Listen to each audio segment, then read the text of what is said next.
Hello and welcome to Terry's Diverse Horizons. Today we're diving into part 1 of Jesus versus Muhammad. What happens if you insult them? Imagine sitting in a cafe and saying, "I don't believe Jesus was who Christians say he was." Someone might argue with you. Someone might get offended. Someone might even leave the cafe. But in Canada, you're not expecting the police to arrive because you insulted Jesus. Now imagine making certain statements about Muhammad in countries where blasphemy laws exist. Suddenly, the conversation can move from theology to criminal law. So today we're asking a simple question. Why can Jesus be criticized or mocked in many traditionally Christian countries, while insulting Muhammad can carry severe legal consequences in some Muslim-majority countries? And before anyone gets angry, we're going to look at Christian history too. Let's get started. Point 1. What exactly is blasphemy? Before we compare Jesus and Muhammad, let's define the word. Blasphemy generally means showing contempt, insult, or irreverence toward God, religion, sacred beliefs, or sacred figures. But here's the important part. A religious offense and a criminal offense are not the same thing. A Christian can believe that insulting Jesus is morally or spiritually wrong without believing the government should arrest the offender. Likewise, a Muslim can believe insulting Muhammad is profoundly offensive without necessarily supporting a blasphemy law. So throughout this video, we're separating three things: religious belief, historical practice, and modern criminal law. Because mixing those together is how perfectly good arguments turn into theological spaghetti. Point 2.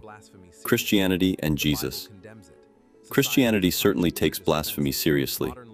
The Bible condemns blasphemy against God, and historically Christian societies sometimes punished religious offenses through the law. So let's not pretend Christian history was spotless. It wasn't. But something changed over time. Modern Western societies increasingly separated Christian belief from state criminal law. Today, in Canada, for example, the former criminal code offense of blasphemous libel has been repealed, and England and Wales abolished the common law offenses of blasphemy and blasphemous libel in 2008. So today, insulting Jesus may offend millions of Christians, but offense itself isn't generally a criminal offense. Point 3. So what about Muhammad? Now we come to Muhammad. Muslims believe Muhammad was Allah's final prophet and messenger. He isn't considered God, but insulting Muhammad is treated extremely seriously within traditional Islamic thought, and several modern Muslim-majority states have incorporated restrictions on blasphemy into criminal law. And here's where the comparison becomes interesting. The question isn't whether every Muslim wants someone punished for criticizing Muhammad. That's obviously not true. The question is, why do some states treat an alleged insult against Muhammad as a criminal offense at all? And that's where we need to examine the actual laws, not internet memes, not angry Facebook posts, and definitely not Uncle Ahmed's WhatsApp theology. Point 4. Pakistan. When blasphemy enters the criminal code. Pakistan gives us one of the clearest examples. Section 295C of Pakistan's Penal Code addresses derogatory remarks concerning Muhammad and provides the death penalty, along with a fine.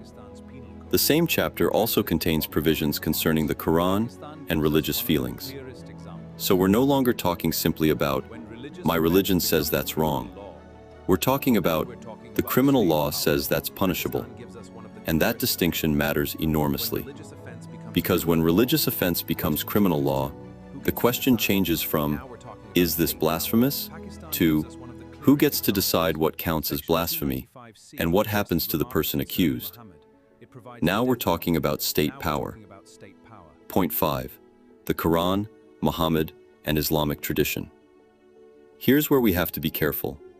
The Quran itself does contain passages describing people who mock or insult God's revelation and Muhammad. But the modern legal punishment for blasphemy cannot simply be explained by saying, one Quranic verse says this, therefore every Muslim believes the state must execute blasphemers.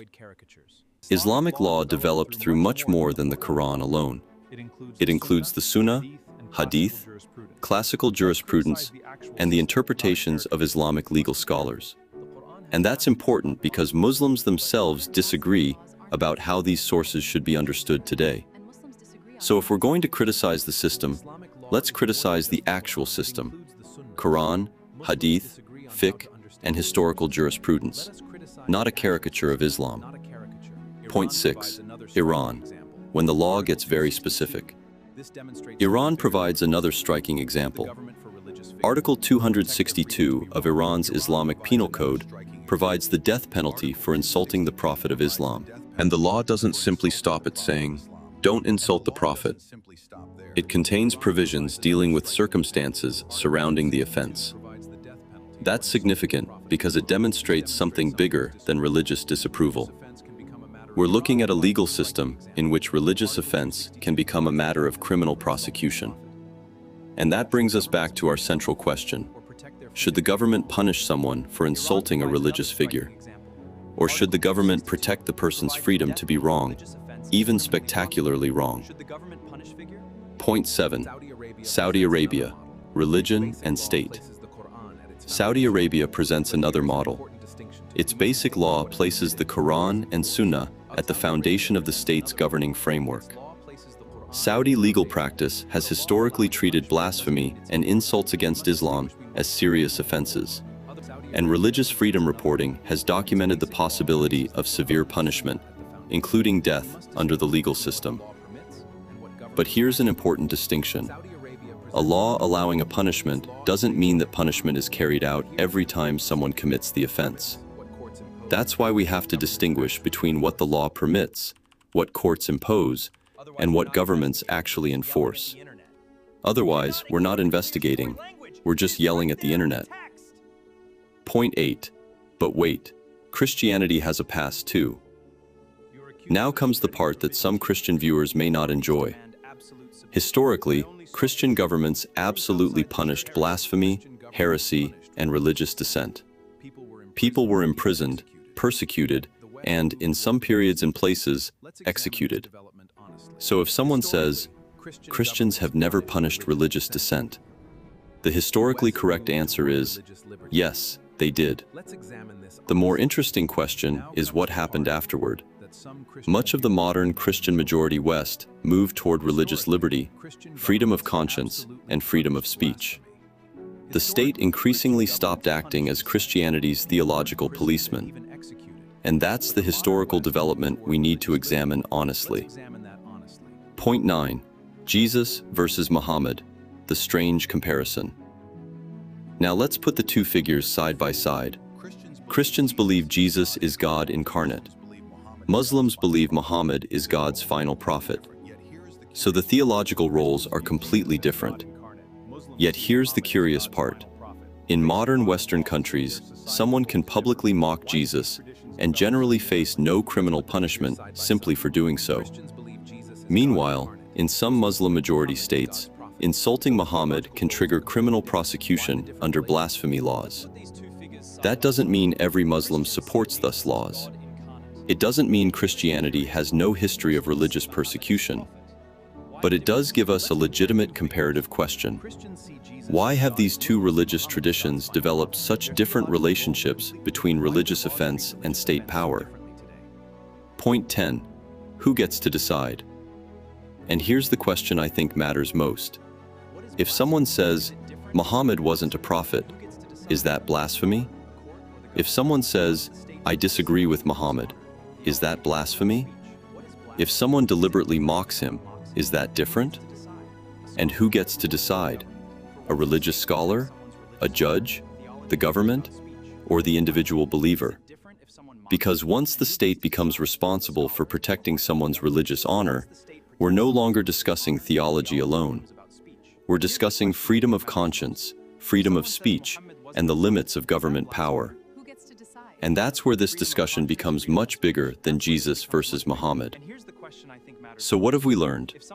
Christian history contains religious persecution, and pretending otherwise would be dishonest. But many modern Christian majority societies eventually separated religious offense from criminal punishment. Some Muslim-majority countries still retain serious blasphemy laws, including laws specifically protecting Muhammad or Islamic beliefs. And Muslims themselves are not a monolith. Many disagree about these laws and about how Islamic sources should be interpreted. So the real question isn't, which religion has perfect followers? None do. The question is, what happens when religious belief becomes state law? And that leads us directly into part 2. Can you leave? Apostasy. What happens when you walk away from the world's major religions? I'm Terry, and this is Terry's Diverse Horizons, spreading the word. Don't forget to like, share, and subscribe to create awareness. God bless.